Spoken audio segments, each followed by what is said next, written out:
প্ৰথম কথা সকলোকে শ্ৰদ্ধা জনাইছোঁ।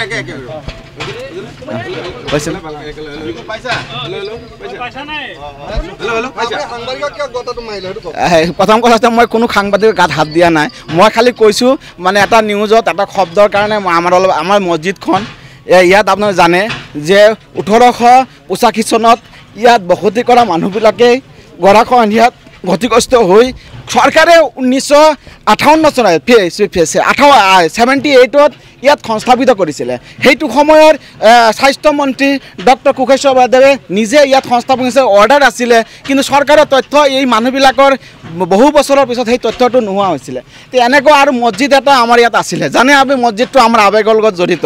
মোৰ প্ৰতিজন বিশ্বনাথ জিলাত থকা প্ৰতিজন সাংবাদিকৰ লগত দীৰ্ঘদিন মোৰ এটা ওতপ্ৰোত সম্পৰ্ক। মই কোনো সাংবাদিকৰ গাত হাত দিয়া নাই। মই খালি ক'লোঁ যে নিউজ লাইভৰ নকওঁ মানে এটা অবৈধ শব্দ বা তেনেকৈ খণ্ডজনক শব্দ ব্যৱহাৰ কৰাৰ কাৰণে মোৰ অলপ আৱেগত লাগিলে আৰু মছজিদটোৰ কথা সকলোকে ক'ব লাগিছিলে। নিউজ 18ৰ লোগো দলিয়াই দিছে।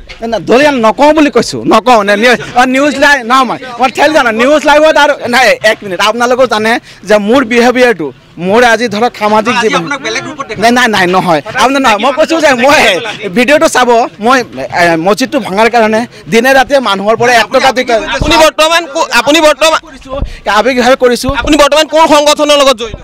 বৰ্তমান মই কোনো সংগঠনৰ নহয়, প্ৰাক্তন। এনে কিয় আহিলে ইয়ালৈ আপুনি? মই এজন এই মছজিদ কমিটিৰ এজন সদায় আহোঁ। ইয়াৰ এই মোৰ এইটো সমাজৰ সমিতি কি আপুনি? মই সমাজৰ উপদেষ্টা, মই এজন। 163 ধাৰা লাগি আছে আৰু সাধাৰণ মানুহৰ বাহিৰা মানুহৰ প্ৰৱেশ নিষেধ, আপুনি কেনেকৈ সোমাল? সমাজৰ এইখন সমাজৰ সাধাৰণ বাহিৰা মানুহৰ প্ৰৱেশ নিষিদ্ধ বুলি পুলিচ নহয়, এই সমাজৰ মই উপদেষ্টা। এইখন মছজিদ কমিটিৰ মই উপদেষ্টা, মই নিজে আছোঁ। আৰু প্ৰথম কথাটো মই এইটো ক্লিয়াৰ কৰোঁ, আৰক্ষীয়ে লৈ আহিছিল নেকি বা কোনোবা জিলা প্ৰশাসনে? না কোনো জিলা প্ৰশাসন নহয়। জিলা প্ৰশাসনৰ লগতো বাৰ কৰি আছিলোঁ যে মাত্ৰ এই মছজিদৰ 3 কথা, প্ৰত্যেক মানুহজনে শান্তিভাৱে নিজৰ ঘৰ নিজে ভাঙি লৈ গুচি গৈছে। খালি বিচাৰিছিলোঁ যে মছজিদৰ 3 কথা মাটিটো যিটো ঘৰটো থৈ কিনে বাকী উচ্ছেদ কৰি দিয়ক, আমাৰ শান্তিপূৰ্ণ সহযোগ একো নাছিলে। মাজতে ইয়াতে কোনোবাই এটা উত্তেজিত হোৱাত মই ক'লোঁ নিউজ লাইভ আৰু এইটো মই আৱেগিক হৈ নিউজ লাইভক আৰু নিউজ 18 কথাটো নকওঁ, এনেকৈ মই কথাটো কৈছোঁ। আপুনি মোৰ খেদি আহিছে, আপুনি খেদি অহা নাই। নিউজ লাইভ এইটো নকওঁ, নাই পিছত মই কৈছোঁ যে নিউজ লাইভ এইটো নকওঁ, মানে বাইট দিবৰ কাৰণে আহিছিলোঁ।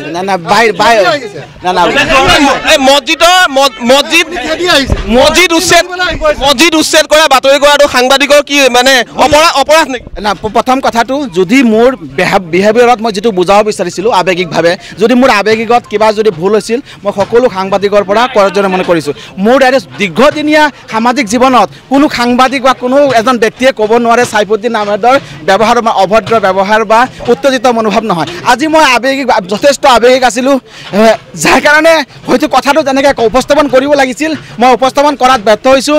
নিউজ লাইভ আৰু নিউজ 18ৰ ওচৰত মই ক্ষমা প্ৰাৰ্থনা বিশেষভাৱে বিচাৰিছোঁ। প্ৰতিজন সাংবাদিকৰ ওচৰতে ক্ষমা প্ৰাৰ্থনা বিচাৰিছোঁ। আৰু আমাৰ বিশ্বনাথ জিলা সাংবাদিক সন্থা জিলা সমিতি বা সকলো সাংবাদিকসকলৰ ওচৰতে ক্ষমা বিচাৰিছোঁ। এটাই বিচাৰিছোঁ, চাওক আজি আমাক অমানৱীয়ভাৱে মানুহবিলাকক সংস্থাপন নোহোৱাকৈ সাংবাদিক কৰি আছে।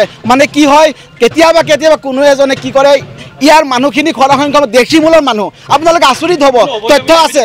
নাই কিছুমান মানুহ একো নাই কোনো একেলগে পোৱা নাই, বেদখলকাৰী হয়।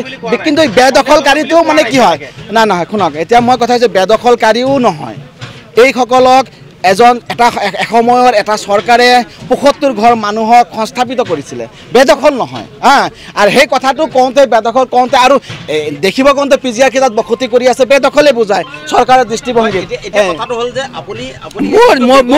মোৰ ব্যৱহাৰৰ কাৰণে মই নিউজ লাইভৰ ৰিপৰ্টাৰৰ লগতো মোৰ কথা হোৱা নাই। হ'লেও কি যে কয় আমাৰ কেমেৰা পাৰ্চন শান্তনু ভূঞাক যদি মই কৈছোঁ যে নিউজ নিদিওঁ, নিউজ লাইভ নিদিওঁ,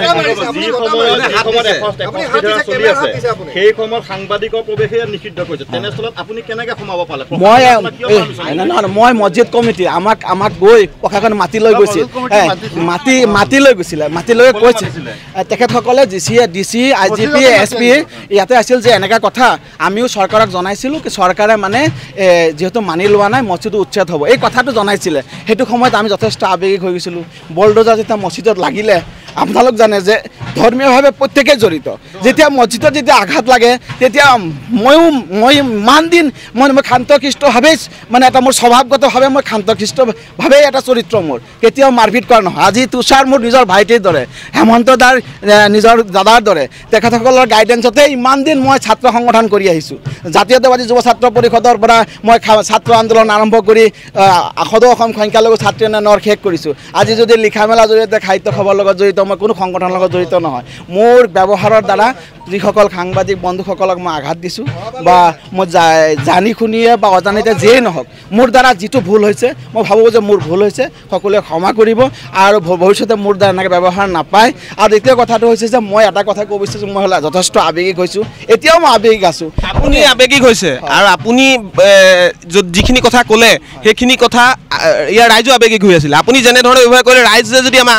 আৱেগিক হৈ আক্ৰমণ কৰিলে সেইটো ভয়ংকৰ ঘটনা হ'ল আপোনালোকে এটা কথা জানিব যেতিয়া এই ইয়াতে যে অলপ আগত যেতিয়া উচতনি দিয়াৰ নিচিনা হ'ল কথাটো নাই দিয়া আপোনালোকেও জানিব যে মই সেইটো সময়ত নাছিলোঁৱে কোনোবা এটা দুষ্কৃতিকাৰী এটা খিল দলিয়াইছিলে সাংবাদিক দুজন নিউজ লাইভাৰ বুলি শব্দ ব্যৱহাৰ কৰি আছিলে DC উপায়ুক্ত SP সকলেও সাংবাদিকসকলক কিবা বুজাবৰ কাৰণে আহিছে ময়ো আহি গ'লোঁ যে আমাৰ মানুহখিনি যদি কিবা কৰি দিয়ে মই সেইটো চাগে কৈছিলোঁ যে নিউজ লাইভাৰ নিউজ 18ত মানে কি যে নকওঁ এনেকৈ কৈ মানুহবিলাকক সান্তনা কৰাৰ কাৰণে ভালকৈ ক'লেও আমি আঁতৰি আহিলোহেঁতেন স্থানীয় ৰাইজে ক'লেও গুচি গ'লোহেঁতেন মানে মই নিউজ 18ত কৈছোঁ নকওঁ বুলি শব্দ কৈছোঁ মই আৱেগিক হৈ গৈছোঁ নকওঁ দেখোন কৈছোঁ যে আকৌ পুনৰবাৰ কৈছোঁ পুনৰবাৰ কৈছোঁ বিশ্বনাথ জিলা সাংবাদিক প্ৰতিজন সাংবাদিকৰ ওচৰত মই ক্ষমা প্ৰাৰ্থী বিচাৰিছোঁ বিশেষভাৱে নিউজ লাইভ আৰু আমাৰ নিউজ 18ৰ পৰা মই যদিও ছাত্ৰ সংগঠন নাই এটা মছজিদ এখন সমাজৰ এখন মছজিদৰ লগত জড়িত এজন ব্যক্তি হিচাপে আপোনালোকক জনাব বিচাৰিছোঁ যে মোৰ কি ভুল ভ্ৰান্তি ক্ষমা কৰিব আপুনি বিচৰা বাতৰি পাব